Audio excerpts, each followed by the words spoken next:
Lobby journal Lingala facile tolakisa kinenge nini mwana moko azali ko souffrir na cancer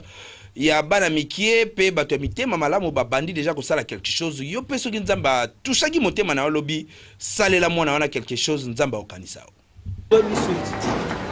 pasi oyo mama autaki mbanzango na mwana bazali komona ndenge mwana azali ko souffrir na maladie ya cancer yelongi bato ya mitema mama batikali simate pona kotala kaya wana tala neti awa DG Exit Club Christian Malanda atikalaki simate na pasi oyo mwana azali komona ya maladie ya cancer yelongi yepe apesi contribution na ye afin que mwana oyo azwa traitement kitoko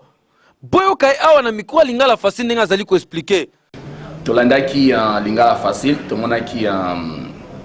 garçon wana azali na cancer na elongi et cela biso nyonso topasi na Exit so tozali profit na biso ya mwa moke oyo toza nango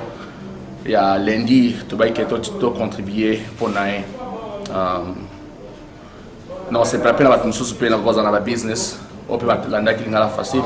bameka mpe koede na moke ndeti ka biso toede na Exit ya solo Christian Malanda tondimeli yo opérateur économique monene ya mboka atako azali na boîte oyo ezali kosala ke bakino mpe bakongole nyonso basepela azali mpe kocontribue na kosunga bandeko bazali na pasi bino mpe bato mitema malamu oyo botikali bola na exemple oyo Christian Malanda asali mpo na mwana oyo azwaka batraitement ya kitoko lobi nzambe nde ya kopambola yo keba okotika mbongo pamba kasi soko osungi okozanga kozwa lipamboli tata na likolo na lola ya sol bonzimela ngai Exit match